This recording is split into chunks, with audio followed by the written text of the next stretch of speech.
Chapter 3. Christian stared at me, playing with his chopsticks. He deliberated for a few seconds before he spoke. There's not much to tell. I don't know what you want to hear, or where you want me to start.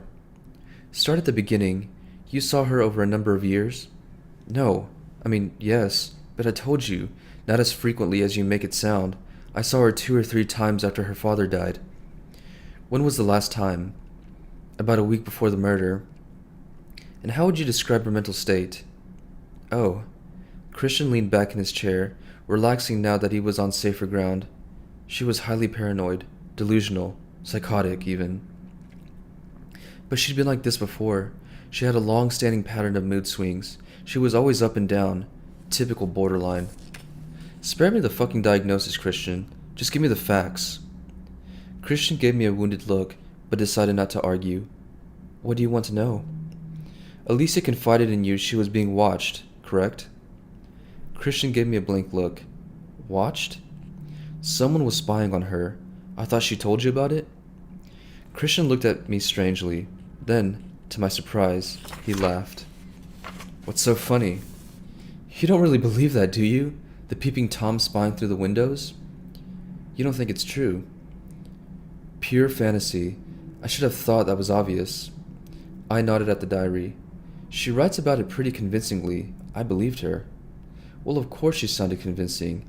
I'd have believed her too if I hadn't known better. She was having a psychotic episode. So you keep saying, she doesn't sound psychotic in the diary, just scared. She had a history. The same thing happened at the place they lived before Hampstead. That's why they had to move. She accused an elderly man across the street of spying on her.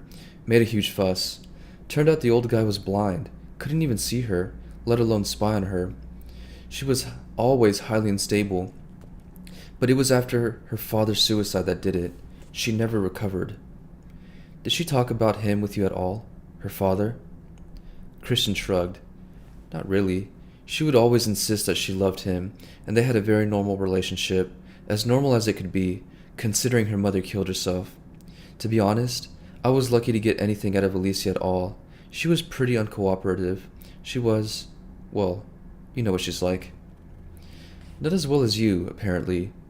I went on before he could interrupt. She attempted suicide after her father's death? Christian shrugged. If you like, that's not what I would call it. What would you call it? I asked. It was suicidal behavior, but I don't believe she intended to die. She was too narcissistic to ever really want to hurt herself. She took an overdose, more for show than anything else. She was communicating her distress to Gabriel. She was always trying to get his attention. Poor bastard. If I hadn't had to respect her confidentiality, I'd have warned him to get the hell out. How unfortunate for him that you're such an ethical man. Christian winced. Theo, I know you're a very empathetic man. That's what makes you such a good therapist. But you're wasting your time with Alicia Berenson. Even before the murder, she had precious little capacity for introspection or mentalizing or whatever you want to call it. She was entirely consumed with herself and her art. All the empathy you have for her, all the kindness, she isn't capable of giving it back. She's a lost cause. A total bitch. Christian said this scornfully, and with absolutely no detectable empathy for such a damaged woman. For a second, I wondered if perhaps Christian was borderline, not Alicia. That would make a lot more sense. I stood up. I'm going to see Alicia. I need some answers. From Alicia? Christian looked startled. And how do you intend to get them? By asking her. I walked out.